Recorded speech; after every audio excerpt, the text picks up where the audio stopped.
Hi, it's Mr. Height, and I'm back. This is Gifted Honors English 10, the week in review, let's call it. And this is week 3 in class. Things have been moving really quickly. And it is Wednesday, September 20th already. So I'm going to give you a little bit of an overview of what we've been doing in class.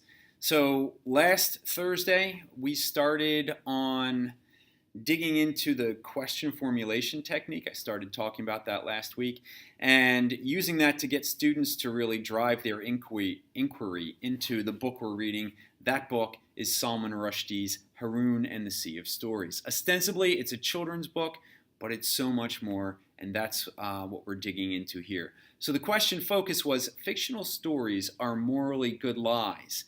And on Thursday, they came up with a list of all different kinds of questions.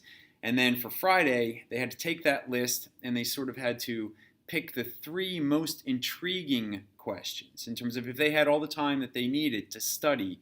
These were the 3 questions that they would want to know most about, realizing that this was sort of like a doorway into Haroun and the Sea of Stories, a story which, by the way, they were to have read over the summer.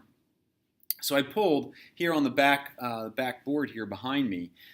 These are a number of the questions that they came up with in their groups. There are three classes of 10th grade Gifted Honors English students, and there were 4 groups in each class. So it's a good number of questions. A lot of them are very similar, but here are some of the questions that came out of them thinking about fictional stories are morally good lies. What makes a lie a good lie? Of course, it implies that there is such a thing as a good lie. Moral by what standards? A number of people brought up the question of, well, isn't morality subjective? And that's a great question. Can lies be moral? Is a good story a better lie? That's key, especially for any author, right? So after we got those up there, I asked them sort of like, well, what were you thinking when you first encountered this question focus, fictional stories are morally good lies?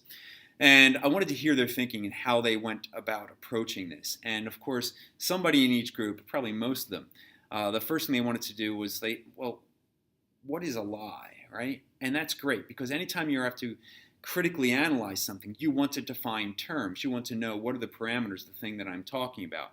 So on the board behind us, we have a definition from the Stanford Encyclopedia of Philosophy of what it means to lie. Lying is making a statement one believes to be false with the intention of getting another to accept it as true.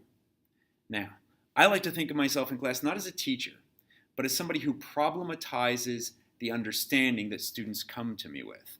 And so when they come to me and they're like, we're going to read stories. What's the purpose of stories? And they've learned this in their previous classes. The purpose of stories, obviously, is to entertain, to inform, or to persuade, because they've heard this before.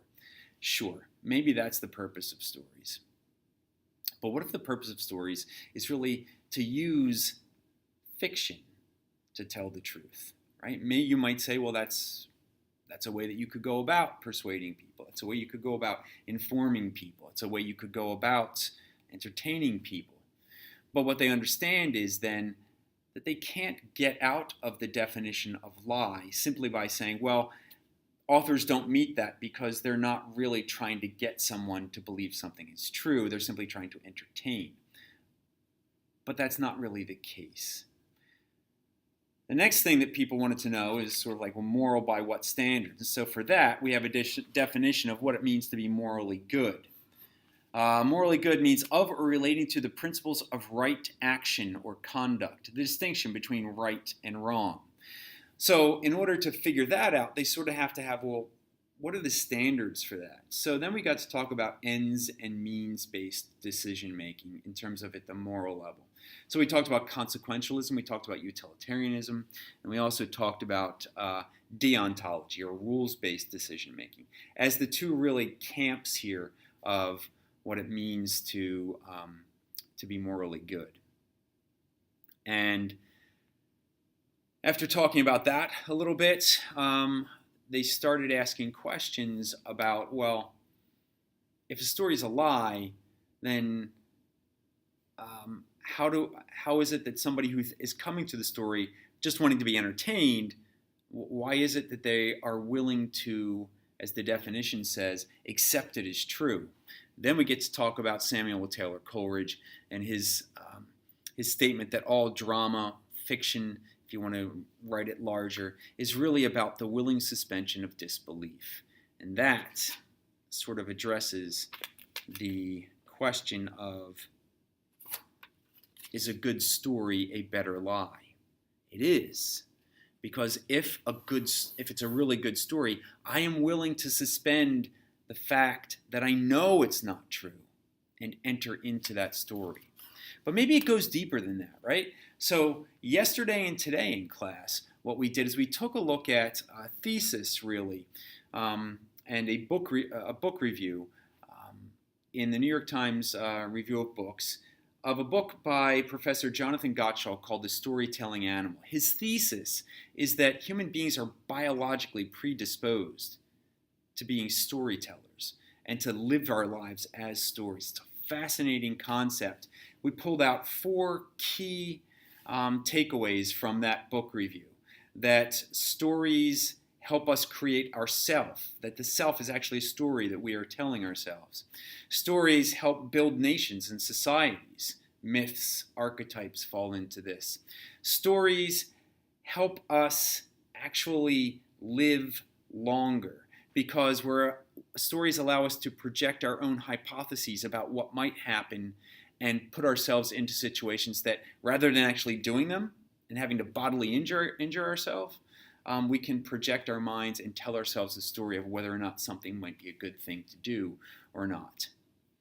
So we got into a lot of really deep discussion about storytelling and what it means to think in story and to tell our lives in story. And that just even further problematizes their understanding of stories and their place in our lives. Or maybe it makes them even more fascinating, which I hope it would be, because the art of teaching is to really put people into situations that makes them question what they think they understand and then help them find their way out again.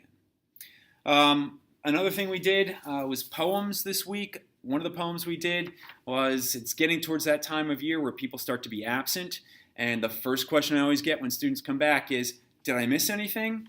Hence Monday's poem called Did I Miss Anything by Tom Wayman. That's down below. It's a really fun poem to read, and we had a good time talking about it and writing about it. So the lights just went on me. I'll tell you a little bit about Tuesday. On Tuesday, we did a poem by Taylor Mali, a slam poet, and that poem is called Like Lilly, Like Wilson, and it is about a student that he once had who he used to call a recovering like addict. She could not stop saying like. She said it so much that the class of 8th graders started calling her Like Lilly, Like Wilson.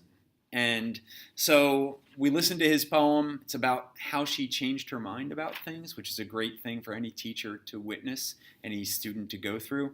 And then we came up with, and we wrote our own slam poems, but we used a Mad Lib form. This is from Taylor Mali's website. You can check that out down below as well. Finally, in order to continue our exercises in improv activity so that we can continue to do things differently in class and accept all these new ways of looking at learning and taking responsibility for our own learning, we engaged in more improv activities. And the improv activity we did last week was called Color Words. And Color Words is this great activity, and all it is every student gets a word. Here's a word. But the challenge is we stand around in circles, and they're not allowed to look at their words until I tell them they can look at them. They look at the word, and the directions are, you have to say this word such that your pronunciation and your body language helps define the word. So this is a lot of fun. It's almost like a party game. But we stand around in a circle. Somebody comes up and they say their word. Wavy. And then we all have to mirror back to that person. Wavy. Or whatever the word may be. Students had a lot of fun with it. We're going to do this one a lot more throughout the year, because what it really focuses on is the fact that it's the way we say things, not what we say, that really matters in terms of what we understand. That's the week in review. Longer than I wanted it to be, but it's fascinating to think about stories as lies and why those lies really matter to us and to our own survival. Have a good week.